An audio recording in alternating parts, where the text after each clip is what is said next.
I would like to begin today's meeting by acknowledging the traditional custodians of the land on which we are gathered and pay my respects to elders past, present and emerging. Welcome to the City Governance Committee meeting of the 6th of October 2021. I declare this meeting open at 11:10 a.m. I would like to advise attendees in the room that this meeting is being webcasted and audio recorded, and I remind attendees to practice social distancing and take the necessary safety precautions. Due to the Queensland Government's current COVID-19 restrictions this week of committee meetings, we will not have a physical public gallery. The health, safety and wellbeing of Logan's staff and community is Council's top priority. As such, I would like to mention an additional welcome to those of you watching at home or watching via live stream wherever you may be. I would like to advise attendees in the room that this meeting is being webcasted and audio recorded, and I remind attendees to practice social distancing and take the necessary safety precautions. As today's agenda does contain a confidential report, I note that a proposed motion to suspend section 7.11A of the local government and committee meeting code for the purposes of audio recording the closed sessions in today's meeting for Council's internal confidential use only is now displaying on the screen behind me. Do I have a mover for the motion? Thank you, Councillor Murphy, and that has been seconded by Councillor Hall. Do any councillors wish to speak to the motion? I will now open the floor to vote. All those in favour, please raise your hand. Thank you. That has been carried unanimously. Thank you. And I note today that all councillors are present so that we have no leave of absences to record. The first item that we will go to is item 4.1, and it's the report of Procurement and Appropriations Special Committee meeting recommendations of the 15th of September 2021. And I will now refer to item 4.1 and can Miss Kay Sullivan please come up the front. And before we open discussion on this item, do any councillors have a conflict of interest to declare? No. There being none, I will now let Miss Sullivan proceed when she's ready.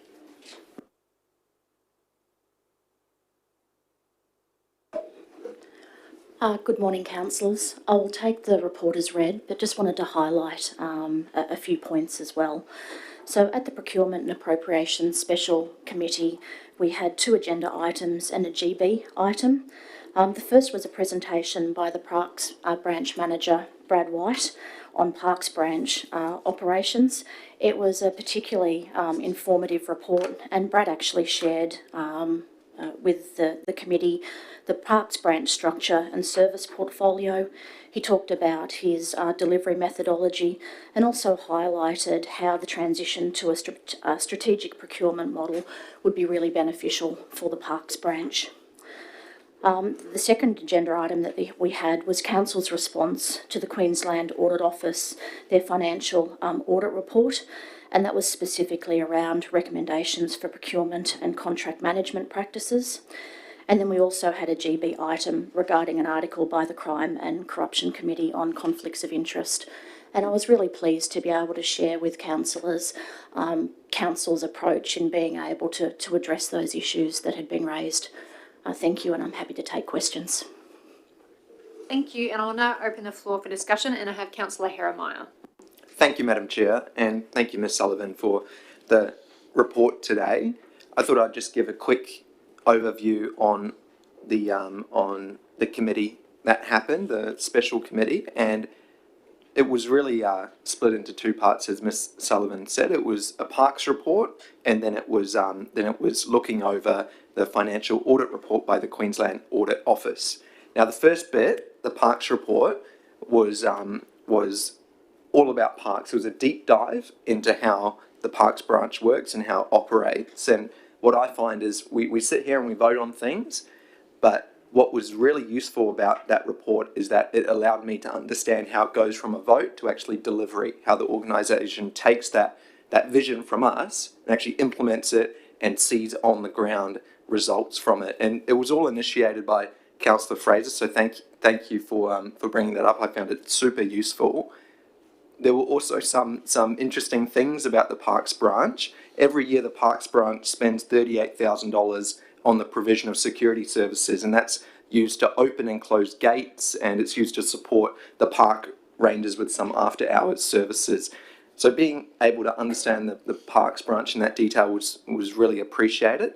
The next agenda item was from the Queensland Audit Office, and what the Queensland Audit Office did is it went through every single council's documents in Queensland, and it had a look at the council and then its subsidiaries. And the good news is that Logan passed it with flying colours, and many of the recommendations that the Queensland Audit Office made, our council had actually already adopted those recommendations years and years ago.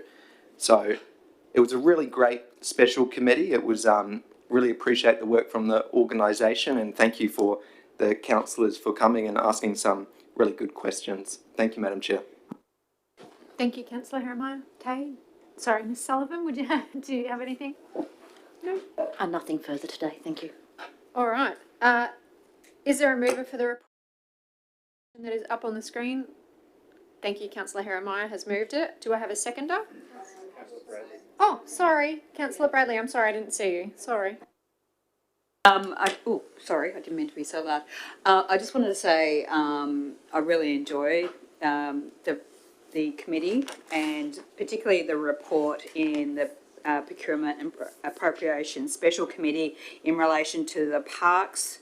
I've been receiving a lot of inquiries from mountain bikers about how the money that council committed will be utilised, and I was able to ask that question, so at least I can give mountain bikers a bit of an update now.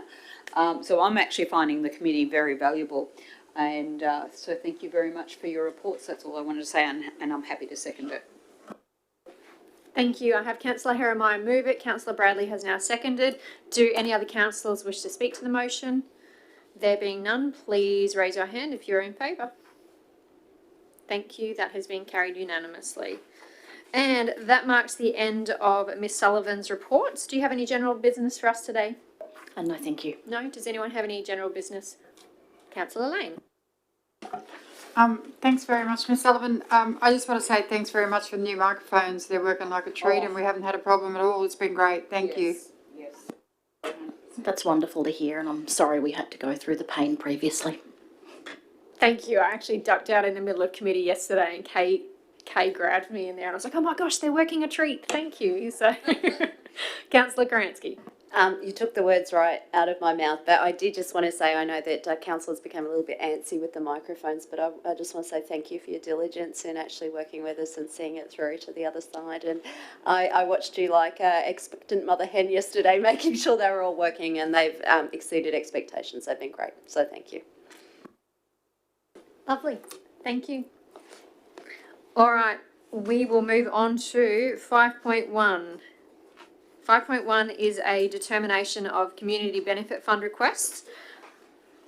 Referring to item 5.1, I will ask for Miss Sue McDonald. No, we don't have Sue today. Sarah Villiers. I'm having a mental blank, like Councillor Kransky before. Sorry. It is. Before we open discussion on this item, do any councillors have a conflict of interest to declare? And I note that I have two. So, Councillor Murphy, would you like to go first? Thank you, through the chair. I would like to declare that I have a declarable conflict of interest in 5.1 in the City Governance Committee, dated the 6th to the 10th, 2021. The nature of my declarable conflict in interest are as follows. I was the president or past president of the Beenleigh-Yatala Chamber of Commerce, and I'm friends with Heather Christensen.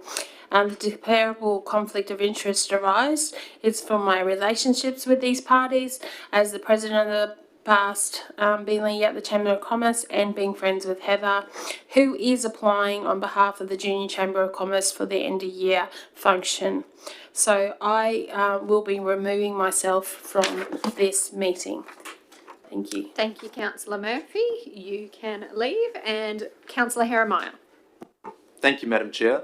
I, Councillor Jacob Jeremiah, declare a declarable conflict of interest in relation to item 5.1 of the City Governance Committee meeting on the 6th of October 2021. The nature of the declarable conflict of interest is that the applicant, Paul Jackson, interviewed me as part of the Parkridge News local news publication. I've declared this conflict of interest a while ago, so I propose to voluntarily exclude myself from the meeting while this matter is debated and the vote is taken. Thank you. Thank you, Councillor Heremiah, and Councillor Heremiah will now leave. And while both Councillor Heremiah and Councillor Murphy are out of the room, we can discuss and then vote on the matter. So, moving forward, I will now let Miss Villiers open discussions. Thank you. Thank you, Chair. I take the report as read, however, I would like to highlight the following points. This report relates to two declarable conflicts of interest concerning Division 12 and Division 8. In accordance with the CBF policy, where there is a conflict of interest, requests must be referred to Council for determination. In relation to Division 12, on the 15th of September, Councillor Murphy received an application from Bingley Yatala Chamber of Commerce requesting funding of $800 for 42 students to attend a junior chamber event. There is sufficient funding available in the Division 12 budget to support the request. This is a multi-councillor funding request, with the organisation requesting $1,470 in total. Councillors Hall and Raven have confirmed funding support, and Councillor Kerensky has indicated that she would like to support the request. In relation to Division 8, on the 23rd of June, Council made a determination that the CBF application for Parkridge Connect in the amount of $5,268.16 for a jumping castle. Council has received correspondence from Parkridge advising that the jumping castle was purchased for less than the expected price, leaving $653.18 in funds remaining. The supplier had a snow cone machine available, which they took the opportunity to purchase in the negotiations. Parkridge are now requesting an amendment to the funding purpose to use the funds towards that machine. The sum of $54.18 will then be returned to Council. The amended purpose has been assessed as eligible.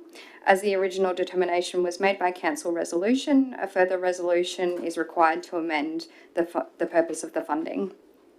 So there are two proposed motions for these conflicts. Division 12 to be considered in the first instance. Thank you. I will now open the floor for councillors. Councillor Bradley. I'm happy to move the item. Does anyone have any questions that they would like to ask? No? Okay. There is a motion on the screen then. Cast your eyes over it.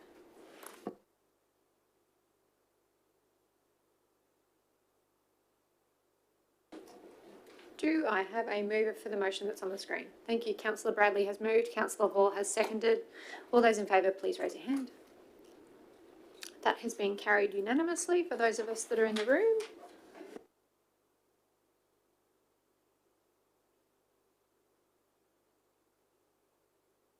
Okay, and the Division 8 one is on the screen, if you could all read it.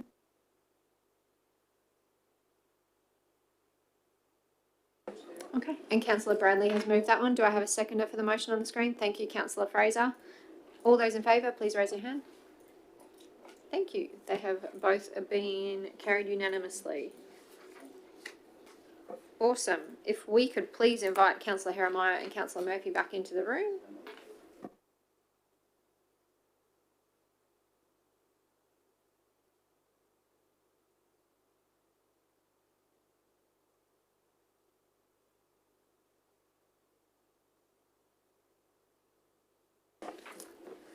Thank you, councillors. So that marks the end of the Corporate Governance Manager's reports and Ms Villiers' reports for today. So does anyone have any general business for Ms McDonald or Ms Villiers? Thank you. Councillor Bradley? Thank you. Through the chair, I'd like to ask Ms McDonald for a question, please, if I may.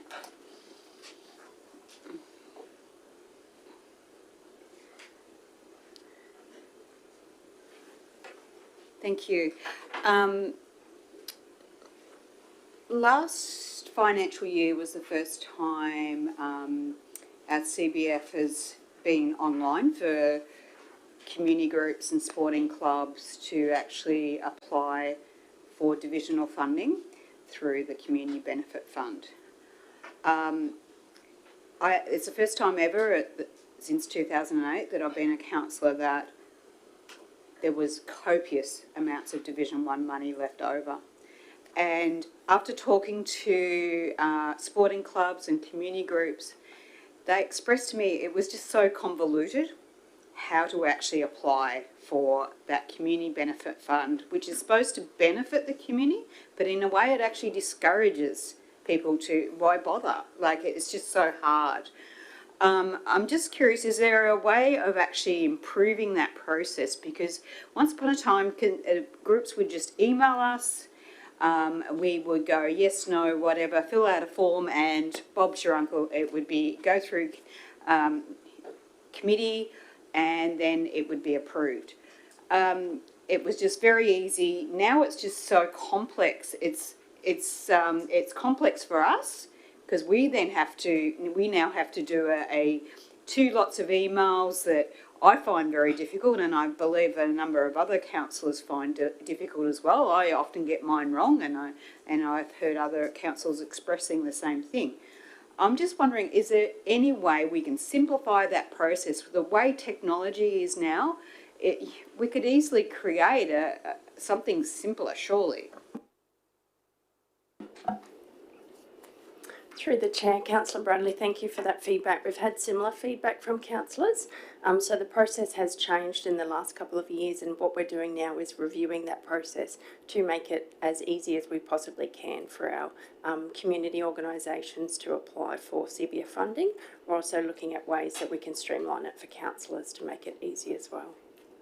The reason I'm raising this here is that I'm thinking there needs to be a general business item up here, because I've been asking for this for months.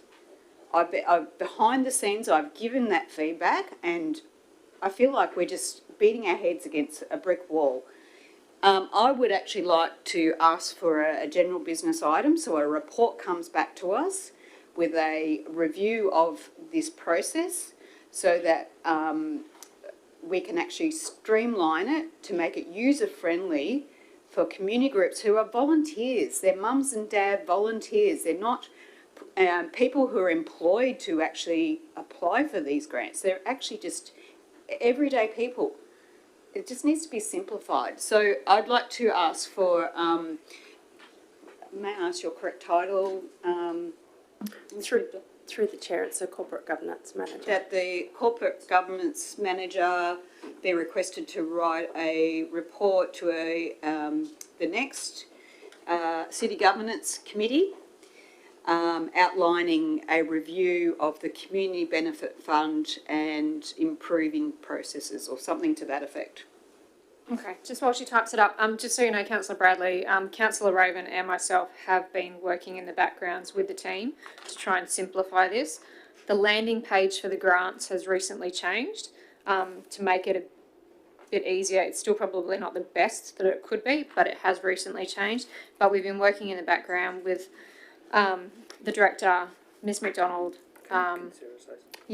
Sarah's team, Michelle, and a whole lot, so that we can triage it via one person, so that it is a bit more simplified. I respect that, but this is the correct process to actually make change. So that's what I'm seeking, because like I said, I've been working behind the scenes, you've been working behind the scenes. It is frustrating as anything for myself, it's frustrating for groups. I feel that this needs to be transparent, and to actually effectively have change, I need to ask for. We'll just go to Ms. Villiers first. Yeah, thank you. So we have done and completed an internal assessment of the CBF procedure and its placement, and I plan on coming back to you on the 4th of November at briefing to discuss those findings with the amendments, and discuss with Michelle Griffin's team the placement of CBF and its into Smarty Grants. So I think that will solve a lot of those. I respect that, that is the case. However, a briefing is not a place for decision making. So hence why I would like that recommendation to go up, please. Councillor Raven, do you want to go first, and then? Thank you, Madam Chair. Just noting that the staff will be seeking feedback on the 4th of November, and that they need to bring a report back after that feedback. So could we have it for the December round instead of the November round?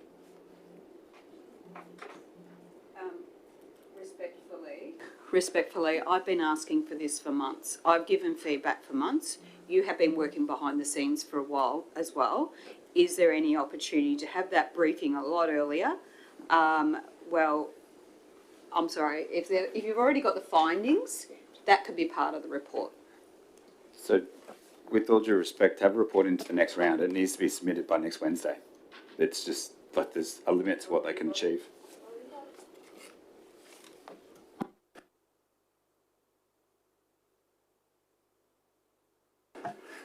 I guess there is a lot of going on in the background, Councillor Bradley, so I respect your position. Sue, Sarah and I have been talking to Councillor Wilcox and the Deputy Mayor about this for a while in relation to where CBF is placed in the organisation, because there's been some issues with CBF being used as an alternative to other grant funding sources within the organisation. So there's a feeling that moving CBF across to the community services branch would be a better option for us to streamline the processes. Now, all that behind the scenes takes a little bit of time, and there's been a number of other findings made in relation to that review that Sarah's talking about. So this is well underway. However, it will take some time for those back-end processes to be changed. So I can give you an assurance that we've heard the councillors loud and clear in relation to these changes. There's been a number of other issues that Councillor Lane has raised in relation to eligibility, so that's going to be rolled up with that particular review. So it's all in train, but as I said, it will take us a little bit of time, and it would be good to get the feedback at that briefing session. It's difficult to get onto briefing sessions. There's a big demand for briefing sessions, so hence the timing of that particular briefing session being in November. Thank you, and I've expressed my opinion about briefing sessions. This is the only term that I have experienced briefing sessions, which is an informal presentation from staff to councillors, which is not a decision-making forum. And I respect what you're saying. I'm unaware of behind-the-scenes meetings that have been held between different branches and councillors, so I'm oblivious to that. All I know is that the process needs to change, and this is the forum that we can actually put our hand up for change. Thank you, Councillor Murphy. Councillor Hall.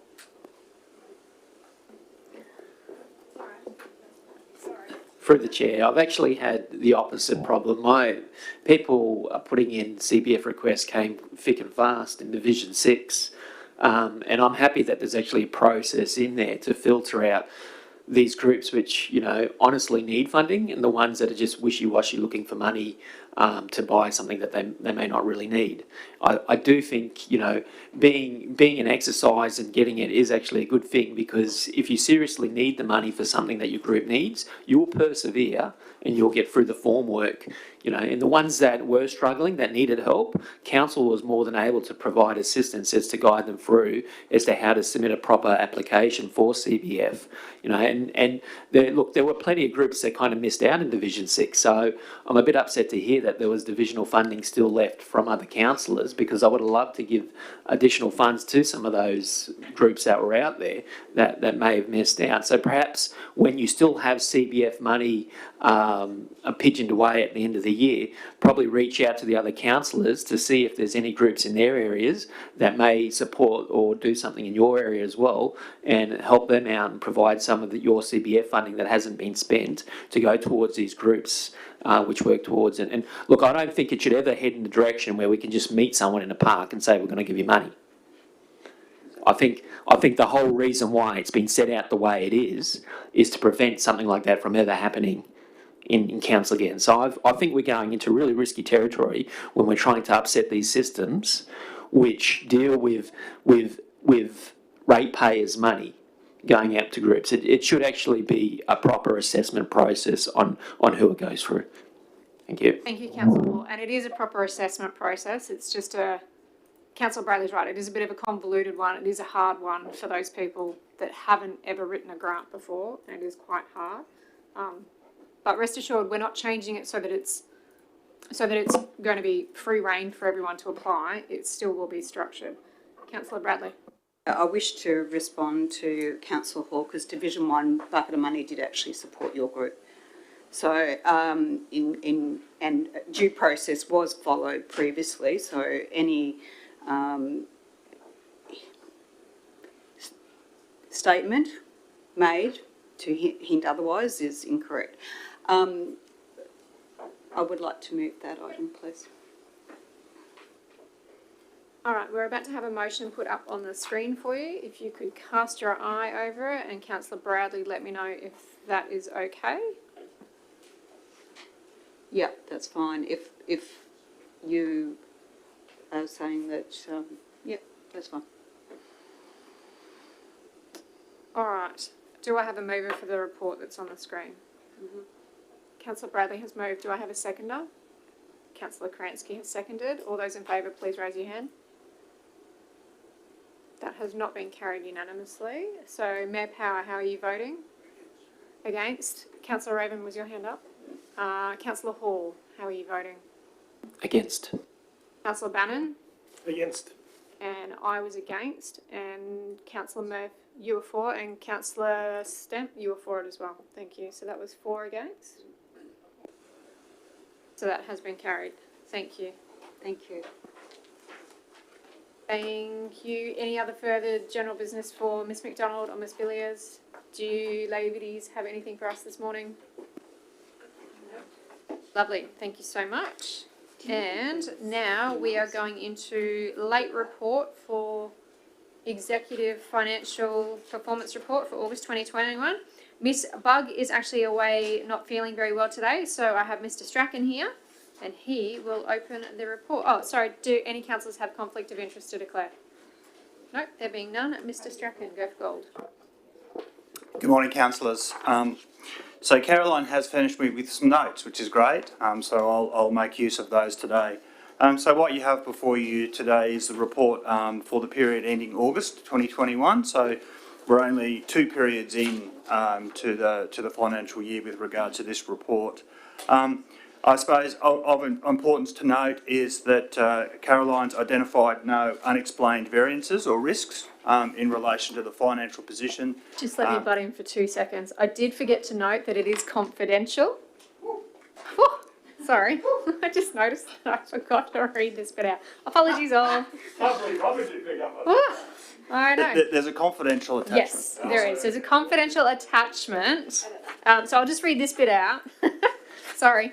It is considered necessary to take the discussion of this report into a closed session as the confidential attachment contains information related to council's annual budget.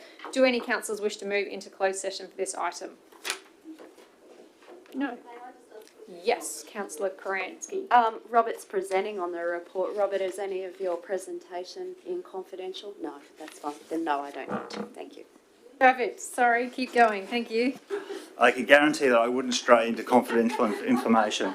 So no, the confidential attachment really just depicts more information in relation to council's capital program. That's there for your information, and certainly happy to ask questions out of session on the specific projects listed.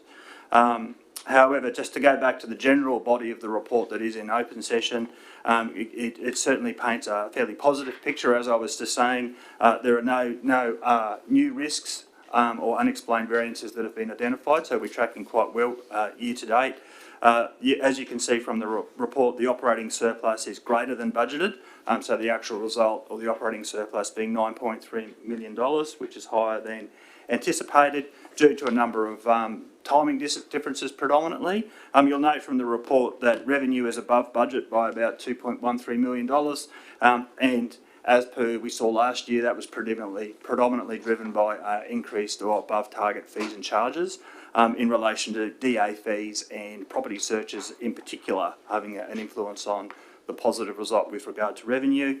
As you'll see from the report, the expenditure is less than budget, so 4.34 million under budget, and this is made up of a range of small variances, so there's no real trend to talk of with regard to expenditure.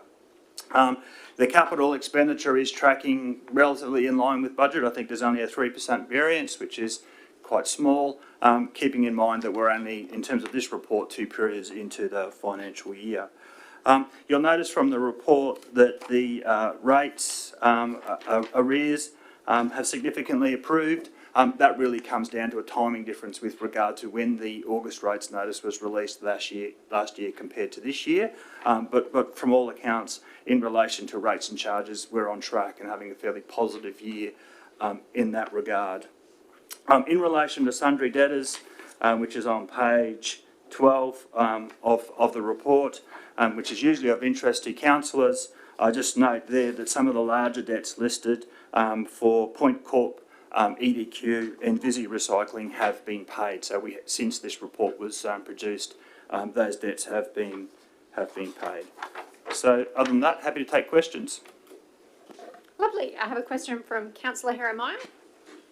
Thank you, Madam Chair. My question is really just about some of the formatting in the document. On page 3 of the monthly financial report, there's the council operating statement, and this table has a lot of information in it, a lot of numbers and a lot of words, and it's a bit blurry, and it looks like with the file, it's because this table's a JPEG instead of a table. So would it be possible in future reports to make that table the same quality as the other table, so it's just a bit easier to read? Through the chair, can do. Sorry for the, it is a bit blurry, so we'll look at that next time. Thank you. Thank you. Mayor Power. Thank you, Madam Chair. Just a quick one in regard to our development fees. I know from personal experience, but also talking to a lot of residents, a lot of tradesmen are finding it very hard to buy materials to build houses, and my concern would be that they'll stop developing soon if they can't get materials to build. So can we just keep an extra cautionary watch on that in case we start to get a negative feel on it? Because I know it does encapsulate a major portion of our budget. Thank you. Any further questions? All right. I have a motion on the screen behind me. Do I have a mover for the motion on the screen? Thank you, Councillor Bradley moving the motion. Do I have a seconder for the motion on the screen? Thank you, Councillor Stamp. Does anyone else wish to speak to the motion? No. All those in favour, please raise your hand. Thank you. That has been carried unanimously. So that was the end of the report, but Ms Bugg does have a GB item, even though she's not here. Mr Strachan will give it. Thank you. Through the chair, Caroline just, as part of the notes, mentioned a GB item. There's some very positive news with regard to the resolution that was passed some time ago, earlier this year, in relation to the sale of properties due to unpaid rates. You might cast your mind back to the original report where there were 72 properties listed that had rates arrears, where they were on a list of properties to be sold to recover the unpaid rates. I'm pleased to tell committee today that due to the hard work by the team, including David Hayden, who has spoken to council before, with all of those individual ratepayers working together to try and get the best outcome, we actually had an auction scheduled for last Thursday for one property, but very late in the day, I think it was of the morning of the auction, the ATO approved early release of superannuation for that particular property. So, of all 72 properties, no properties went to auction to recover the sale of unpaid rates. So, the money's either recovered through the mortgagee, through the bank, through early release of superannuation, or just working really hard with the ratepayer. Sometimes they elect to sell their property or one of their properties, or they make a substantial payment in regular payments, which does enough to get them off that particular list. So that's a very good result. Terrific news. Please pass my thanks on to Ms Bugg and the team. Councillor Lane. Thanks very much. Director, there was one of those properties that's in my division, and it's been the subject of some damage. It's actually been declared uninhabitable, and as a major creditor, I suppose you would call us, do we have any obligation to actually make that house safe? Currently, there are drug activities occurring from that property since it was made vacant. The QPS is very much aware of it, but while these little so-and-sos can get in and out and hide their drugs all around it, they're actually quite blatantly dealing out of this property that we have an interest in. Could you please provide any information on what we can do, whether we can do the New York style thing and board it up so that it can't, drug activity can't occur from there? Thank you.